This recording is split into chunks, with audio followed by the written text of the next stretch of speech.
Os púlpitos, hoje em dia, estão tomados por autoajuda, piadinhas e gracejos, falsa espiritualidade. Isso definitivamente não é pregação. Nesse vídeo nós vamos falar sobre o que estão fazendo com a pregação e o que deveríamos estar fazendo. Eu sou o pastor Esdras Carvalho, você está no meu canal e aqui nós compartilhamos vídeos sobre oratória, homilética e pregação. Seja muito bem-vindo.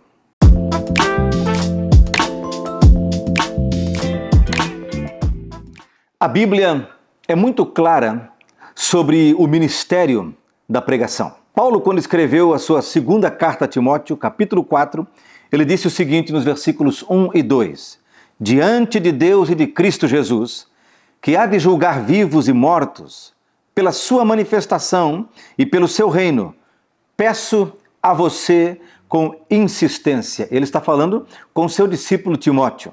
Versículo 2: que pregue a palavra. Insista, quer seja oportuno, quer não.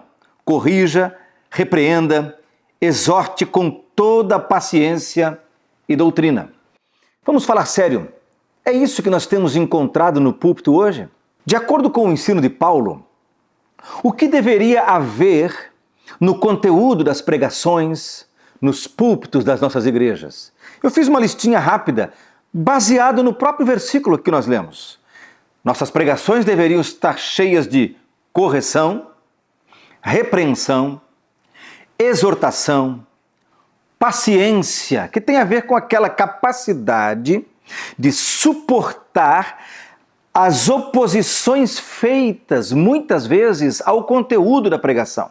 Um pregador fiel ao texto bíblico prega a doutrina bíblica, prega a mensagem que a igreja e o mundo precisam ouvir e muitas vezes, como resposta a essa pregação, recebe hostilidade, recebe impopularidade, mas pacientemente, perseverantemente, ele persevera.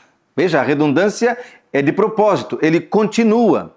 Porque foi o que Paulo recomendou, que pregue a palavra. Então a palavra paciência se aplica assim nesse texto. Doutrina, outra coisinha que está sumida nos púlpitos nos nossos dias. No lugar disso, o que os púlpitos estão exibindo de modo tão farto, tão grande, tão volumoso? Autoajuda. Basta você ver o quanto os coaches do Evangelho têm popularidade nos nossos dias. Piadas e gracejos. Você sabe, tem pregador que de 40, 50 minutos de pregação, mais de 70% desse tempo é contando historinha, gracejos, piadinhas, o público deleitando-se em gargalhadas, mas pregação bíblica que é bom? Nada. Achismos, invencionices. Você escuta cada bobagem no púlpito hoje.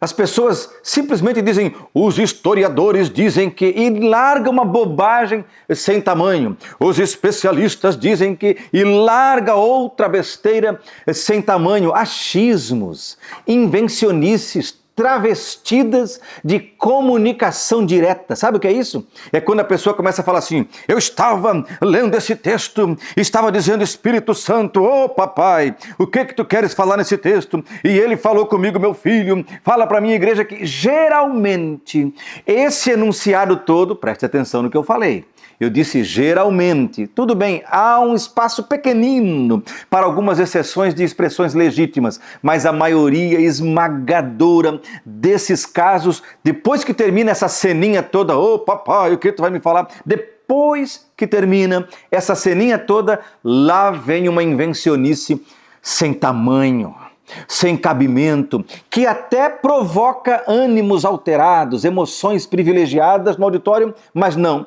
edifica a igreja. Superficialidade. Isso é marca, característica das pregações hoje, a maioria esmagadora, mas esmagadora mesmo. São pregações, eu disse num outro vídeo aqui, rasas, pregações sem profundidade. Eu até uso uma ilustração, né? Algumas pregações têm a profundidade de um pires. O que mais encontram? Falsa espiritualidade, o uso exagerado de linguagens, deixe-me colocar entre aspas aqui, linguagens espirituais, trazendo isso para o lado espiritual. Quando você lança essa palavra no mundo espiritual. Isso para não falar aquelas pessoas que ainda hoje dizem, um anjo está entrando agora aqui na igreja. Eu estou vendo um anjo com uma espada desembainhada. Falsa espiritualidade graçando nos púlpitos das igrejas. Performance. O cara prega e já combina com o tecladista o tipo de fundo musical que ele quer. E quando ele aumenta o tom de voz, também o tecladista tem que aumentar junto com ele. Porque, afinal de contas, isso altera as emoções do auditório. E eu até costumo dizer o seguinte, tira o fundo musical para ver onde vai parar a unção. Deixa acabar a energia elétrica e ficar sem som, para ver onde vai acabar a unção. Unção feita à base de grito, bagunça, espalhafato, fundo musical, piano preenchendo, piano não, teclado, né? Aquelas notas secas preenchendo, acompanhando. Eu sei do que se trata. Não, irmãos, amigos, queridos, pregadores e pregadoras, não é isso que se espera do ministério da pregação. É correção, é repreensão, é exortação, é paciência, é doutrina, melhor dizendo, mensagem que edifica, mensagens que corrigem, mensagens que alimentam, mensagens que incentivam, sim, a viver mais piedosamente, a viver de modo santo. Então, em vez de buscar por todas essas coisas que os pregadores dessa atual geração estão procurando, o que a Bíblia requer de um pregador? Você que quer ser um pregador, você que já é um pregador, deixe-me dizer para você o que se exige de você. Não é popularidade, não é performance, não é um bom tecladista fazendo fundo musical para te ajudar a emocionar o público, a emocionar as plateias. Não é isso. 1 aos Coríntios, capítulo 4, versículos 1 e 2. Eu leio para você.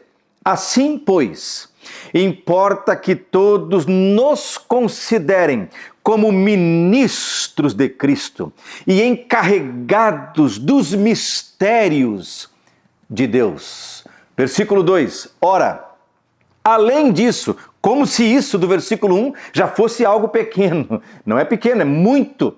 Mas, além disso, o que se requer destes encarregados, você e eu, pregadores, você que é aspirante ao ministério da pregação, o que se requer destes encarregados é que cada um deles seja encontrado fiel. Fidelidade ao texto bíblico. É isso que se requer de nós. Nada além disso. Para alcançarmos esse objetivo, o que precisamos fazer? Deixe-me ler para você uma frase que eu nunca mais esqueci e eu sempre recorro a ela. Cingi-vos e lamentai-vos, sacerdotes. Lembra do profeta Joel falando sobre isso? Gemei, ministros do altar. Entrai e passai a noite vestidos de saco, ministros do meu Deus, porque a oferta de alimentos e a libação foram cortadas da casa do vosso Deus. Santificai um jejum, convocai uma assembleia solene, congregai os anciãos e todos os moradores desta terra na casa do Senhor vosso Deus e clamai ao Senhor. Pregadores e pregadoras, é isso que se requer de nós: quebrantamento, santificação, piedade, disciplinas espirituais, jejum, oração, meditação na palavra de Deus e estudo das Escrituras. Como nós costumamos dizer, vida no altar, dependência do Espírito Santo. É disso que os púlpitos estão carentes. É isso que a igreja e o mundo precisam. Nós precisamos sair dessa linguagem popular que tomou conta dos púlpitos e voltar para uma mentalidade bíblica. A nós, pregadores, o que se exige é que sejamos encontrados fiéis. Que Deus use você. Que Deus te abençoe.